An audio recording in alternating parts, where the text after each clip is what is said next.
The next question. Assalamu alaikum. I am Sufyan, a 15-year-old from Pakistan. My question is, if our purpose in life is only to worship Allah, then why should we spend most of our lives studying and trying to get degrees and looking for jobs? We can just become an imam or a mufti and spend our life serving Allah. Most people spend most of their lives studying and trying to become engineers, etc. Why is that when we should work harder on worshipping Allah and preparing ourselves for the next world?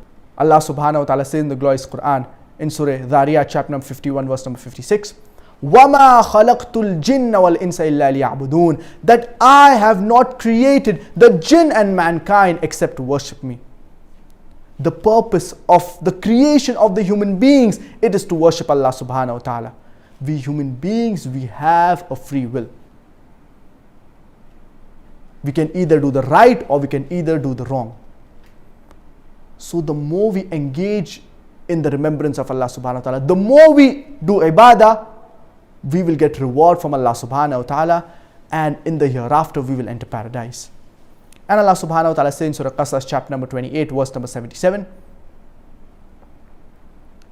وَلَا تَنْسَ نَصِيبَكَ مِنَ الدُّنْيَا, and do not forget your share in this world. We should also not forget this world totally.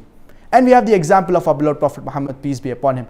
Even he was involved in dawah, but at the same time he used to do the daily activities, the daily things to earn his bread and butter.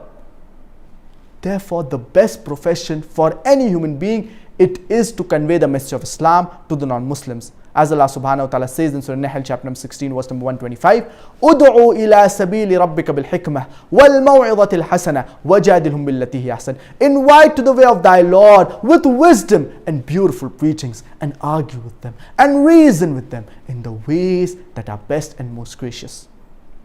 Allah subhanahu wa ta'ala says in Surah Fussilat chapter number 41 verse number 33, وَمَنْ أَحْسَنُ قَوْلًا مِمَّنْ دَعَا إِلَى اللَّهِ وَعَمِلَ صَالِحًا وَقَالَ إِنَّنِي مِنَ الْمُسْلِمِينَ. Who is better in speech than the one who calls others towards Allah subhanahu wa ta'ala, works righteousness and says that I am a Muslim. So the best profession is the profession of a da'i, and the best people are those people who are full-time da'is, those who dedicate their lives for the sake of Allah subhanahu wa ta'ala. As Allah subhanahu wa ta'ala says in Surah Al-Imran chapter number 3 verse number 104, وَلْتَكُمْ مِنْكُمْ أُمَّةٌ يَدْعُونَ إِلَى الْخَيْرِ وَيَأْمُرُونَ بِالْمَعْرُوفِ وَيَنْهَوْنَ عَنِ الْمُنْكَرِ وَأُولَٰئِكَ هُمُ الْمُفْلِحُونَ. Let there arise out of you a band of people calling towards what is good, enjoining what is right, and forbidding what is wrong. They are the ones to attain felicity. Today in our community, we have full-time doctors, full-time engineers. How many full-time da'is do we have?